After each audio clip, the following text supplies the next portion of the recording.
It has occurred to me that perhaps my very first mistake was conversing with a monster of indescribable proportion. The very amalgamation of all humanity's failures, it exists solely to prey on our fears, our doubts, and our insecurities.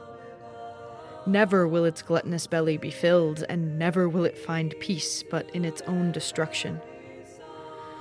My second mistake was giving an infamous cryptid a single sliver of my trust or consideration.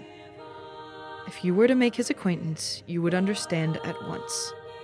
The gullet beast of Arisardo has a certain rapturous charm about him, and that charm shifted and molded to whatever it found the weakness of its target, the charmee, one may say, to be. For children, it was the gleaming smile and warm, soothing voice of a parent, one who protected and watched over them from the day they were brought into this world. For teens, testing the waters of their tastes, it was the allure of their quiet, shy fixation, who they passed occasionally in town, their eyes lowered beneath unkempt hair, daydreaming about the birds rather than watching the world go by around them. For others, he had the frightening appeal of a midnight prowler, or the kind smile of the ever-elusive man of sincerity. And for others yet, he was timid and awkward and all too sweet. For me, the charm came not in any of these unilaterally pleasing forms, but rather as a massive pain in my ass. Was it the failing of the gullet beast himself to not have charmed me in the ways that more frequently worked on human beings? Perhaps. Or maybe it was the universe grabbing me by my shoulders to shout the fact that I couldn't be charmed by anyone who wasn't an inconvenience to me, though I have neither the time, desire, nor hard drugs in my life to analyze that potential reality. Now, the term gullet beast comes off as a bit crude, I'll admit.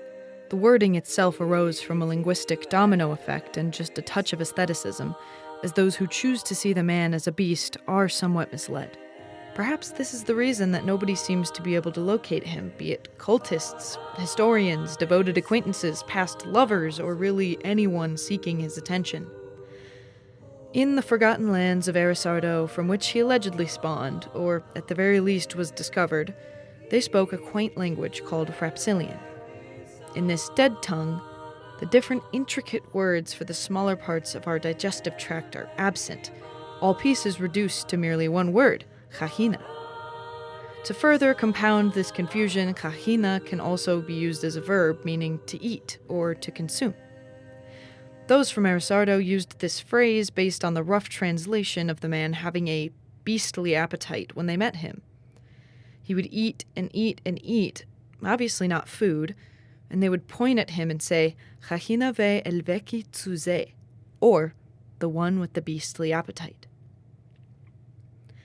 After that, as we have all read a million times over, the battles of the Balt began picking up, snowballing into a complete war, until the rulers of the Balt completely wiped out the people of Arisardo and its culture along with them. Now, the language of the Balt was different in that it had an issue translating any verb that had been qualified, such as the Rapsilian word elvechi, beastly. This word was simply read as beast, and so, at the founding of the Balt, he became known as the Gane Biran Se Echisado, or the throat beast of Arisardo. Sometime in the most recent 6 centuries, perhaps during the year of the Great Birth, or the year of the Great Death, or the not-so-great year of many wars and fires, people had decided that gullet beast of Arisardo was a much more appropriate term.